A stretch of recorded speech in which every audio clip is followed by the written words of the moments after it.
I can't let nothing get in my way. I know you hear me when I pray. I know that I'm not perfect, yeah, I make mistakes. I need you to be there for me every step of the way, yeah, cause there's a blessing with my name on it. Hey, you know that I need it, Lord. Show me how to get it, Lord. I'm barely eating, Lord. Trying to feed my people, Lord, yeah, cause there's a blessing with my name on it. Ooh, hey, you know I receive it, yeah, I believe it, yeah. This year will be my year. I claim, hey, yeah, I claim. Oh, oh, oh, yeah, yeah. This year will be my year. I claim it, yeah, I claim it. This year will be my year, yeah. I've been putting work in, yeah, trying to make my dreams come true. I know I get impatient. My family and my babies, they waiting on me to come through. Pressure on every level. Issues, I got several. Trying not to settle. I want to be successful. Come on in, and welcome to the Empowered Morning Show. This is, honey, a fabulous Thursday, and we are super excited because, baby, the gang is all here. So let me tell y'all good morning for our Facebook people who are on here. I think Cynthia Lewis, I saw her this morning. I saw Sonia. Hey, Sonia, good to see you this morning. Thank you all for being here. We got some Facebook users. Also, shout out to our IG community and the YouTube community. We are super excited to have you be a part of the Empowered Morning Show. Miss Doris, I see you in as well. So good morning, everybody. Now listen, y'all know we already told y'all that we are going to be here one more day this week, and then we're going to be on hiatus. So listen, one more day about it for the one more day. The entire month of April, we are going to be chillaxing, resting, rejoicing, all those good things, right? Because we're coming out with our Queendom Behavior premiere on April the 27th. And so, ladies, how excited are y'all? First and foremost, Very for excited. the month of April. We are so excited. Come on. That whole, how many days does April have in it? Yeah, girl, 30. 30. The full 30. Full 30 days, honey. Yes. And April 1st is not April Fool's Day. It is real. Thank you. We say don't even try us with it because, honey, we're going to be excited about it. So, but again, y'all know you can go back and catch all of the replays. Go binge, honey. Binge. If some of y'all just came in on season 4, go back and catch us from the beginning. We've been on for an entire year. So every day, you got 30 days. Look at about 10 or 20 Wait episodes. a minute. Did you say we've been on for an entire year? Can you go? You just zoom past that. Like, remind the people again that it's been a full year. Yes. It's been over a year now. Yeah, over a year. That is so we're true. going like a year and a half almost, right? That's we're working upon it. We are working upon it. We started January. Was it the first? Actually, the first or second of 2020? It was the first because January who was complaining. Bust the doors down, bust 2023 wide open. And I'm telling y'all, since then, we have done amazing shows, amazing guests. We have grown from, the very first episode to where we are now. We've transitioned into different flows and formats. We had Mirror Talk. We had Terry, what was your segment? The Dose of Hope. Dose of Hope. I went after you, didn't I, Terry? So we had Dose of Hope with Terry, Mirror Talk with Sparkle. I mean, it has been, we had Testimony Tuesdays. Dr. Pianto Jones was a part of us in the beginning. We've had some great guest hosts that came on. Monica G did Entertain Our Block. Reverend Pat has been on here. We've had some amazing men that have showed up. Mr. Dale. What's the other gentleman name that did the narcissism? Leon Walker. Leon, yes. Leon was here. I mean, we have just had a impactful empowered time from the beginning to now. So, then Dior came and buzzed her way on through, honey. And now she's with us. So we have just been up in there. And I'm telling y'all, if you haven't had a chance, go back while we're on break and really catch up and see some of the amazing shows that we've had. We've had just some greatness happening. And somebody said, Terry White Hicks, you look beautiful. Keeping you and your family in prayers. How beautiful. Thank you. Amen. And then Cynthia says she's proud of us. So thank you, Cynthia Lewis. Thank you, Miss Cynthia. Cynthia.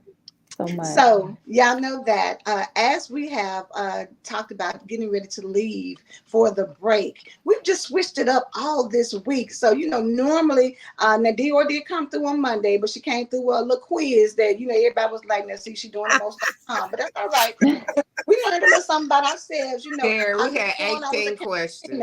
But I popped up an express. And they didn't follow Terry, they didn't follow directions. I was watching.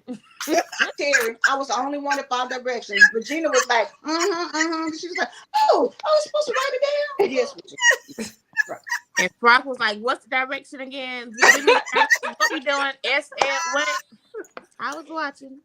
Terry, it wouldn't have happened if you had been here because you would have had everybody in line, I know. But yeah, she would have said, she said. I would have gave it in that teacher mode, though. I said, man, gave it to in the teacher. Of course, the genius Angela is right on it and had all her stuff. She always got to show up and show out. Baby, do y'all know like the people, the price is right? Remember when we was talking about mirror talk? I was like, baby, listen, I got my mirror, girl, whatever you need. You need some lipstick, baby. Listen, all my stuff in hand. Look, hey, you need a mug? It's in hands reach. Girl, look, I'm trying to tell y'all. It's like, what's that show? Let's Make a Deal. When the people have everything in their purse and come out with it. Right. Baby, you got the whole QVC right there. Okay. QVC. Be you ready? And then of course Regina popped in on Tuesday and did her thing instead of Wealth and Wellness Wednesday. We just had to come on and shake it on that. Miss Doris showed out on you, Dior. 21 questions with 50 cents. That's what we did on Monday. But you learned about yourselves too, didn't you? Yeah, okay. We sure did. Miss Doris coming for you. So on Tuesday we learned about the macaroon, so we're gonna make sure Miss Doris has her song. Yeah, she definitely gonna get that macaroon. Okay. And I sent her the information, so she should have received that. Oh, very good, very good, very good. And then of course Wednesday, Sparkle came in and talked about depression and letting it go. And not depression, I'm sorry, disappointment. Disappointment, which leads to depression for some folks. Talk about getting rid of depression and disappointment, being done with that thing and keep moving on. So today, in reverse style, let's talk about it Thursday with Terry. So Terry, we're not gonna waste any more time because we've been showing out this morning. So come on, man. We can call it a Thoughtful Thursday. Thoughtful Thursday. I like that. Come on, Thoughtful Thursday. Make it a Thoughtful Thursday. But I do, first of all, thank you, Angela. And I do want to say thank you to everybody because a lot of people sent messages and comments and things for my family. If you don't know, I was missing in action for the last 2 days because I was away celebrating the life of my uncle. And so we were out of town, being with family and things like that and celebrating his life. So a lot of you sent messages and commenting on a lot of my posts and things. So I do appreciate your prayers and thoughtfulness and condolences during our time of loss. So thank y'all. Okay, so today on this Thoughtful Thursday, I thought y'all know that we have been for the last few weeks in this book right here, which is golden. So I highly suggest. Thank you, Lakeisha. I highly suggest that while we're on break for the next month, if you guys just have to have some type of empowerment, that you get this book, okay? And I think that it will be well worth it.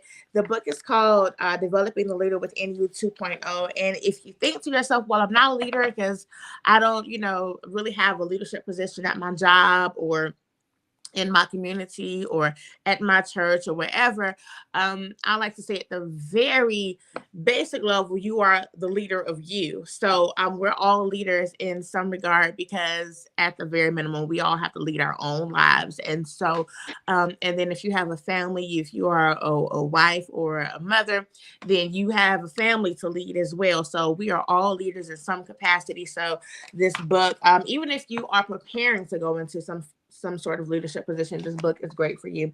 But so on this final time of being in this book for this season, I chose to talk about the chapter that John Maxwell discusses in the book, Problem Solving. So as we go into our hiatus, and you all get to go into your time of watching our replays for the next month and getting ready to go to this premiere at the end of April, on April 27th at 8 p.m. At Studio T on Chapel Hill Road in Douglasville, Georgia, and you need to go get your tickets. As we're preparing to do that, I thought that problem solving would be a good segue into where we're going, because I just wanted to leave you all with some thoughts. And I'm saying you all, but not y'all. I'm talking to the audience, okay? But leave you all with some thoughts of, how to problem solve in your own lives. And so, as always, I'm going to share my thoughts that stood out to me from the book, and then we can have a conversation about it. But I want to start with this quote, I guess, that he has in the book, or this excerpt from the chapter. And again, this chapter is entitled Problem Solving. And he says, it's true that life is hard for everyone. And if life is tough for individuals, its difficulty is multiplied for leaders. Individuals can think me, but leaders must think we. A leader's life is not his or her own. Thinking we means other people are included, and that means their problems are also yours to deal with. And so then he lists some I guess thoughts about problem solving. So I want to share those with you all. So the first thought is that problems introduce us to ourselves. And actually, let me do it this way, because he gives 3 thoughts about problem solving. That problem solving problems introduce us to ourselves, problems introduce us to others, and problems introduce us to opportunities. So those are the 3 highlights of the chapter. Problems introduce us to ourselves, problems introduce us to others, and problems introduce us to opportunities. So in the problems introduce us to ourselves section, he says that our decisions are often impacted by our proximity to the problem. So the closer you are to the problem, the more you are impacted by it. If you're further removed from the problem, you're not going to really have insight into how to deal with it, because you're not really there. The problem. We talked about that before when we talked about people who are at like the very top level of leadership. You're not really on the ground floor, grassroots level with those that are doing the actual work. So you may not be able to really give good insight into how to solve a problem if you're not really aware of what the problem is. So if you are a leader, this is encouraging you to connect with the people who are actually doing the work, so you can understand what the problem is and how to help them problem solve, instead of just throwing out,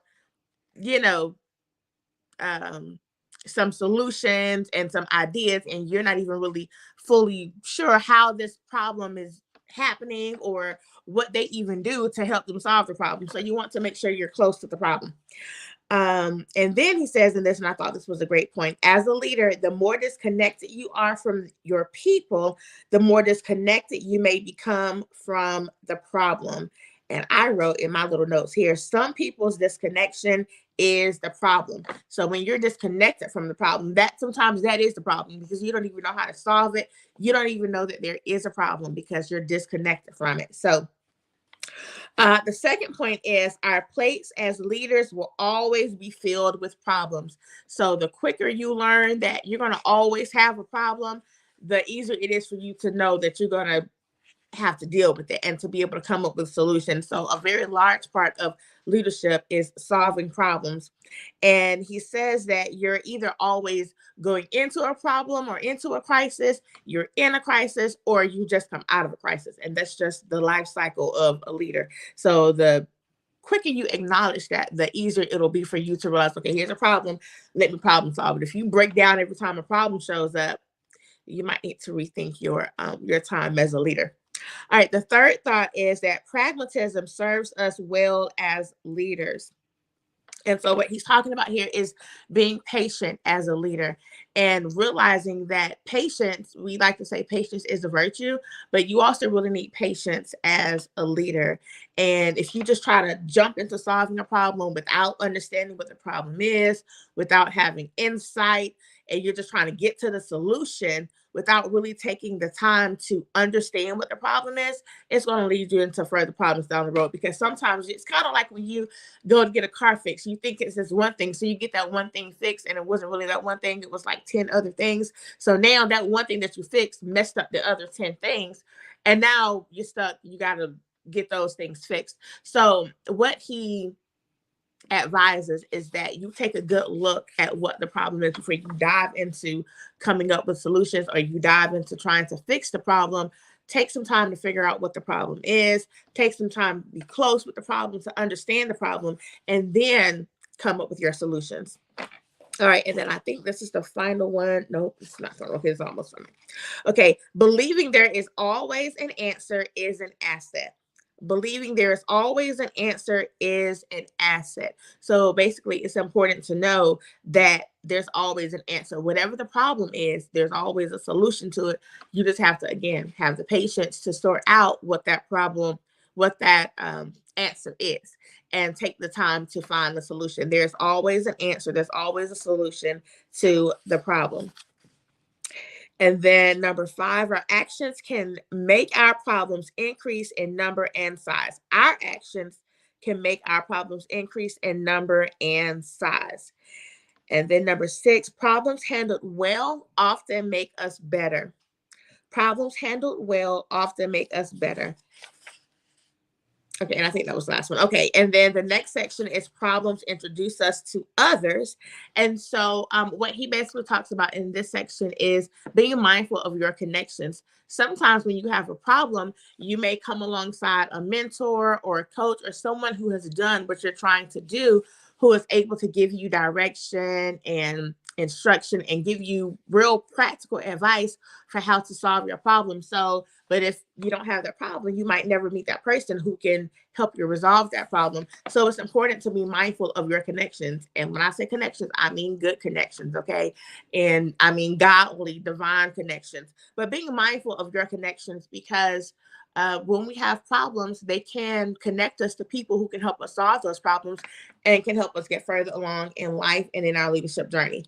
And then finally, the last section is problems introduce us to opportunities. And of course, we always look at problems as a negative thing. And we talked about this, I think a couple of weeks ago when we talked about, redefining success and redefining failure. I think we have to also redefine problems, because problems aren't necessarily a bad thing. Problems can help us to be better. Problems can teach us lessons, and problems can help us to come up with creative solutions and ideas that we never would have needed before. For instance, somebody came up with a thought for a chair because they got tired of sitting on the ground or a rock. You know what I mean? Somebody came up with the idea for a car because they got tired of riding a horse. So problems aren't necessarily a bad thing. We have to redefine how we look at problems. Problems really help to make us better.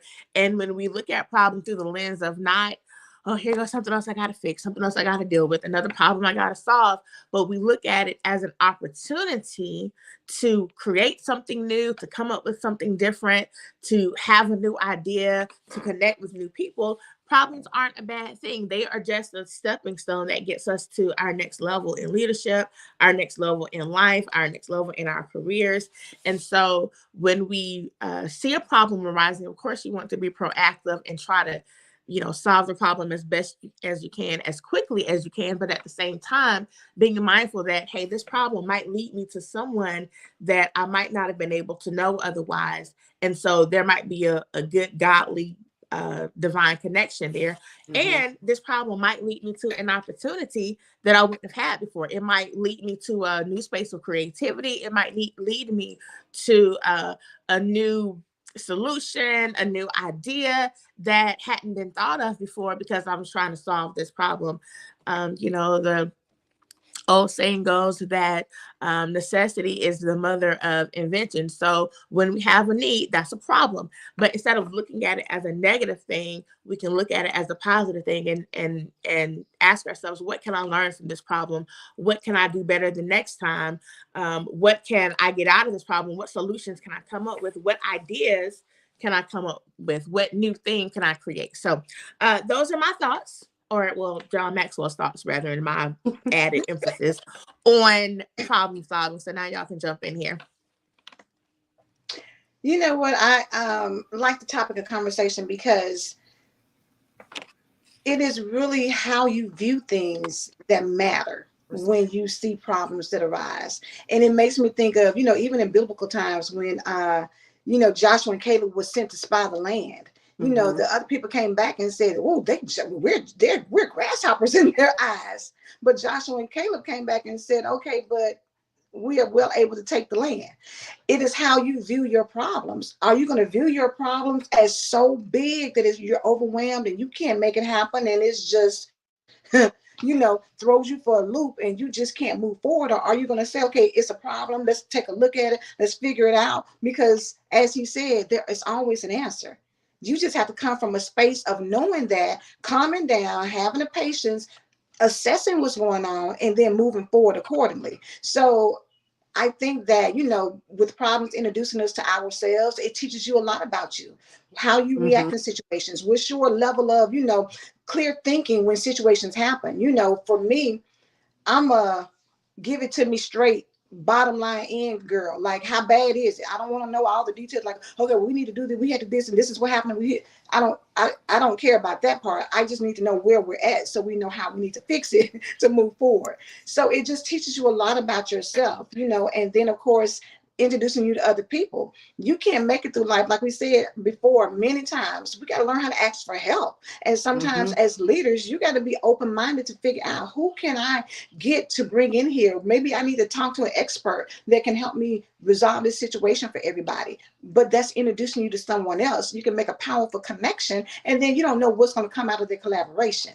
But then the opportunities, baby, just to know that in every problem, if you see an opportunity, you're so much further ahead in the game, because now you're looking at, where is this going to take me? How is it going to impact me? How can I see doors of opportunity? Because trust and believe, if God brought you to it, he will bring you through it. But you got to already know that before the game even gets started to be played. You got to already anticipate that I'm going to be a winner in this situation. We're going to figure it out. It's going to be to the best of our benefit, because everything works together for our good. So great topic. Great way to start off our hiatus, to thinking about whatever's getting ready to go on, we're going to solve it. It's going to be good, and it's going to work out, and we're going to come out on top better than we were before.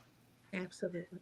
I like that topic too, because it also kind of taps into your self-awareness, right? Because when we did that personality test on Monday, and it talks about you, like you broke down, you're an espresso, right? Okay, anyway, so but what I like about it is that sometimes people want to remove themselves from the situation because they don't know how to handle it, and they feel like if they remove themselves that the problem is going to go away.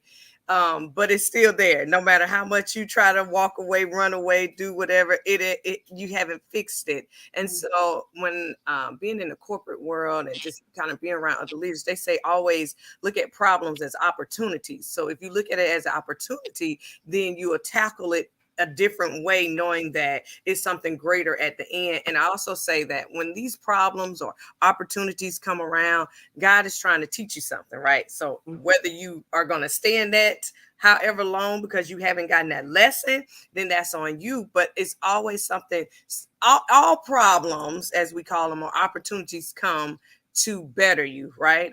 Whether it's to bring another person, like Terry said, whether it's to bring another person in to mentor you, or to, tell you something that you might not have known, or help you get past, whatever the case may be, it's still God is always showing you something. And I always say, like, when things happen, I'll be like, okay, God, tell me what I need to get from this. What do I need to get from this? Because I don't want to be in this situation long. I want to get it, learn it, and move forward. So that is a really good book, though. I do like that book.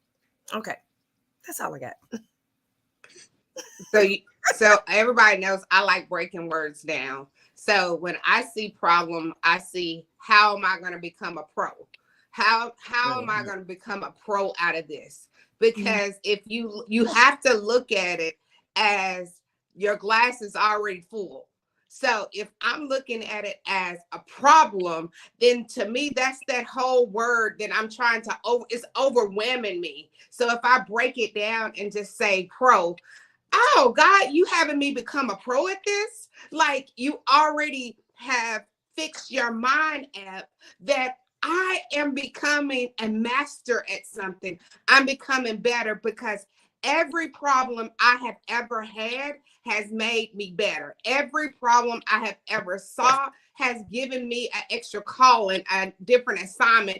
And to help others, it's helped me be able to speak to people and relate to people and not be one of those kind of leaders that I have arrived. And because I have arrived, I've never been through anything. I've never had to face anything. It keeps me in the same level as as my employees that works under me, as my team. For example, I'm a leader at work, but I don't sit on the floor with the leaders by choice. I sit down with the people because I want them to feel like I'm there for them. I'm here for you. I don't need to be high up and look down at you. We're together on one accord, and let's fight this together. So my leader fusses me all the time, like, come upstairs. I'm good. I don't want to be upstairs. First of all, they too quiet for me up there. And I'll get kicked out because they too quiet. So it's just looking at your problem and saying, problem, hey, I got you. And if you come to it talking about, come on, let's go, more than likely say, I think I got the wrong one. Never mind. Because she already starting out ready to hit it. So just look at the way so that you can help others and you can become a better leader and you can become everything. So Terry, I think that might be a book that I need to give my leaders because that's a good. Absolutely. It's a great book. The Sparkle, you did that one with the pro. The pro girl, and I love it. And that's just one of the things that's how God speaks to me. He don't make me take everything at one time because he knows your girl can't handle all at one time. He likes breaking it down to me in little pieces so that I can understand and be able to handle it and process it. But that's how people need to look at their situations. They try to consume the whole problem, and then they don't even know that the problem is consuming them. So that's a baby. Look, they is in the water thinking they're about to drown when really all you need to do is stand up because you ain't in that much water. You ain't even in that much water. Just stand up. It's like that old saying, how do you eat an elephant? One bite at a time. One bite at a time. The problem comes when you try to eat the whole elephant. So, I can't eat it. And they quit. All you had to do was cut off a little ankle. You just had to take the whole thing. You over here throwing up because you're just like, I can't eat all this. Right. All you had to do was eat one little part. Yeah, just like I hate when people say, if it's not one thing, it's another. That irritates me to I hate when people say, if it ain't one thing, it's another. Oh my gosh, that irritates my skin, gets up under me so bad. It does. Because now you already put it in the new problem, right? Yes. And so then there go your mind. If it's not one thing, it's another. Then there go your tongue. Then there go your heart. And then all that. There you go. Oh my gosh. In Problem City, baby. Problem City. Now you living in the problem. You living. The cop said all I needed was some shots. And you and that's true. You are the breaks, shots, pads, all of that. Yes. A whole world of problems. All right, well, we got a few seconds left. So, Regina, did you want to chime in here? Yeah, when I like that you said it because problems are opportunities. Problems can be representative. Problems can be analyzed, and Problems can be solved. And when you look at it as that, just like mathematics, it's just like mathematics. There's always a different way to go about it to solve a problem. Doesn't mean it may be a problem for you because that problem is not correctly going with it. So we have to readjust, realign, and find another way to get past the problem. Problems can be, like they're saying, if you dwell on a problem and you're miserable and you just stay in there, and like you said, another day, another situation. Okay, so you're not ready to solve the problem. You already made an excuse of why this problem is there in your life and your situation. Instead of looking at it, yeah, we're all going to be frustrated with a problem. I get frustrated, but I'm not going to dwell too long in it and say, okay, this is going to overcome. This is not going to work. Because if I say it's not going to work, it's not going to work. Now I have to we all have a dose of intelligence up here. All of us. Everybody. All of us. Girl, So it's not that's a when dose, we need it's to a really whole like lot. turn. You're giving us just a dose. Right. Turn that genius on and start figuring out how can we solve it. That's absolutely right. Sparkle said, "Don't give us just right, a and then gonna drink afterwards. Like, don't give me no dose. I want it all. Girl, I got a picture. Yes. A gallon. On that note, it's time to get out of here. We are over our time, y'all, but I'm glad you all enjoyed the conversation, and we hope that you all who are watching enjoyed the conversation and can find yourself in here somewhere. Did you see what Doris said? Not everyone uses the common sense. Baby, that's why common sense ain't common to everybody. It ain't common. Common sense is not common. So you all, we hope that something we said you were able to pull from it. Not take the whole elephant if that's not for you today, but just take the little piece that's for you. Digest the piece that's for you today. But if you want to get more of it, you can get the book. There's no plug to this. I'm just recommending it because it's a really great book. And so as you can see, I've written and highlighted. My book is all just beat up now because I've been reading and highlighting and writing and whatever. So get the book. On that note, we got to get out of here, y'all. But before we do, I do want to say that we have a special guest tomorrow. I believe it is Lee Campbell from Betty Boss University. Lee Campbell from Betty Boss University, y'all. So make sure you tune in because 1, we have an amazing special guest that you don't want to miss. 2, it's our season finale. And 3, you're not going to see us for a whole month. So make sure you tune in tomorrow. Go find 5 people to bring with you tomorrow morning. If they've been MIA all season long, tell them tomorrow is not the day they want to miss because it's the last chance they get to see us, okay? Because when we come back, we're going to be the queens of empowerment from Queendom Behavior, okay? So it's going to be a whole different situation. A whole different vibe, baby. A whole different situation. So make sure you get in where you fit in tomorrow, 7 a.m. Eastern Standard Time for the season finale, the season 4 finale of the Empowered Morning Show. I'm going to pray us out of here if all hearts and minds are clear. Lord, we thank you for this day. We thank you for your goodness, your grace, and your mercy. And we thank you, Lord God, for giving us the wisdom to solve the problems that you place before us, Lord God. Help us to see them as opportunities. Help us to see them as not issues or something that's negative, Lord, but as an opportunity for you to show up and show out in our lives and for you to get the glory. We give you all the praise, honor, and glory. In your son's name we pray. Amen. Amen. God, don't forget, Reverend Pat is coming up right behind us. So make sure you go and check her out. We will see you tomorrow, 7 a.m. Eastern Standard Time for the Empowered Morning Show. Y'all have a great day. Bye. This year will be my year. I claim it. I really believe it in my heart. This year will be my year. I claim it. Yeah. I claim it. I claim it. I claim it. I claim it. I claim it. Yeah. I claim it. I claim it. I claim it. I claim it. I claim it. I claim it. I claim it. Yeah. I claim it. I claim it. What's up, family? It's your girl, Terry Y. Hicks, 1/5 of the amazing queens of empowerment from the Empowered Morning Show. And I am here to personally invite you to join us for the premiere of our brand new show, Queendom Behavior. That's right, we have a brand new show coming out. And before the world gets to see it, we want you to see it. So join us April 27th at 8 p.m. in Douglasville, Georgia at Studio T on Chapel Hill Road for the premiere of Queendom Behavior. It's a red carpet event, so make sure you dress for the occasion. We can't wait to see you there.